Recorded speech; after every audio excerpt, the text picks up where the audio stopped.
What is up, everybody? Omid, Succeed with Omid here again. I have a foam rolling / mobilization tip for you guys. Super easy to do. You can do it at work. You can maybe do it in your car if you want to be an unsafe driver, but definitely at home when you're watching TV.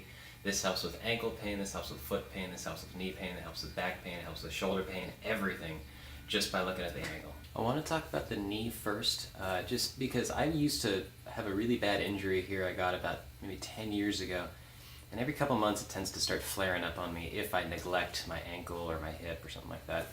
A lot of people, unfortunately, when they start to get knee pain, they start looking at the knee. For me, it's actually mostly from my foot. I actually had a mild sprain in my ankle and I didn't really know it for a little bit of time, and it started to affect my knee. This is actually where I felt the pain. What I want to talk about is part of that ACL that a lot of people worry about. Well, if you take your two fingers and you wrap the middle finger over your index finger, that's roughly about what the ACL does. It crosses across here and helps to stabilize the knee. If I grab on with my other hand, that's going to kind of be like all of this musculature here in the ankle holding on. Well, what happens is when I twist out to the side, if I start to try and take that knee outwards, that ACL is really going to help hold everything together and make sure everything gets nice and tight and locked into place and nothing's going to move and everything's good. If I twist the other way though, everything comes apart, the knee starts moving around and everything hurts. Well, the challenge for me is that if my ankle is flat, it automatically undoes this buckling and my knee starts moving around. I get that clicking effect and everything really starts to hurt, gets inflamed, it gets irritated. I've been driving a lot the last few days and this is why this has been happening for me. So let's talk about the ankle. So this is actually not me faking it. This ankle is very fallen into the arch, or pronated as we call it in the industry. And what I need to do is I need to somehow get this arch up. But you'll see it actually pushes my knee out. And this is that collapsed, rotated in position that I was talking about that's really putting a lot of pressure on my knee. What I need to do somehow is get this foot up off the ground. This one naturally up, out. This would be a super crazy high arch. I don't have that problem here.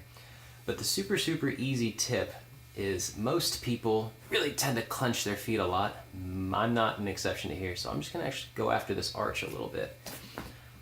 My weapon of choice is a golf ball. If you have a lacrosse ball or any one of these rollers that has dual nubs, I'll get to that in a second. But all I'm gonna do is just roll back and forth. And just like foam rolling, I'm gonna go nice and light with this, only go to the point where I can really tolerate a little bit of pain, breathing and still moving around through the movement. If I hit a spot that causes me to completely clench up here, I'm not gonna get any release, any relief, any relaxation out of this. And the tissue, more importantly, is actually not going to actually learn how to get longer in the motions I need, which is walking, driving, doing any of that exercise that we all want so much in our lives. So when I find a good spot like I did here, what I'm going to do is move around on it. I'm going to really try and get the toes to clench and open, breathing, trying to get through a lot of this. The outside of the foot's also a great place to go, sweeping through. Getting a lot of this ankle mobility to happen while I'm trying to roll through it is a great thing. The back heel is also a fantastic place. There's a lot of pressure points here. If you ever had a foot massage, they usually go after this a bunch and it feels amazing. Last one I'm going to get. I like this guy a lot because it really allows me to kind of settle into it directly in the middle of the foot without the ball going left to right. I can just go straight forward, flexing through the foot, back, curling the toes, flexing through the foot, curling through the toes. A couple of these guys, that's all I need. And what happens is now that arch is right back to where I want it to be. I made a very serious claim at the beginning of this video that sometimes looking at the ankle and the foot can actually cause neck pain, shoulder pain, chronic headaches, TMJ, all that type of stuff. What ends up happening is if I have a foot with this arch here, the foot is my first connection point with the ground. The second my foot touches the ground, it has to analyze everything that happens, send that signal all the way up the body into the brain, and the brain reacts, not by telling the foot what to do, but by telling the shoulders, the spine, the core, the hips, the quads, the hamstrings, everything, how to react to the next few movements that the foot is going to have to take when we walk through the world. This happens every step you take, all across the way. Now my arch was really tight and it pulled down and it was collapsed. What that's going to do for that tibia, that bottom part of the leg, is it's going to cause it to fall inside and rotate. Well, what do you think that's going to do with the knee? It's going to cause it to rotate in. We already talked about that. It's going to unlock the knee. The knee is now starting to move around, so the hip is unprepared for what's going to happen to it. It thinks the knee is going to be stable.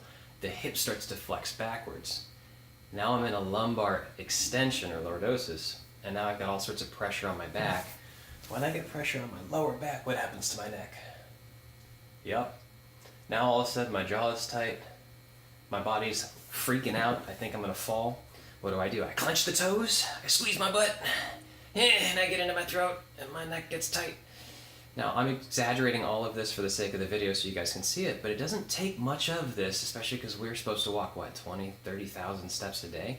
Every one of these little micro problems, these micro cycles of walking and stepping and squeezing the wrong muscles into this. No wonder we can't breathe. No wonder we have lots of stress. No wonder people are getting knee replacements at record paces now, okay?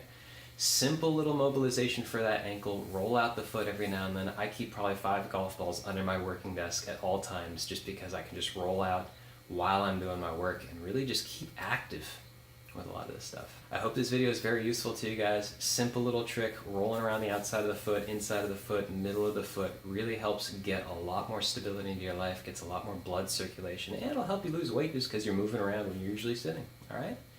As always, have fun, and I'll talk to you guys later.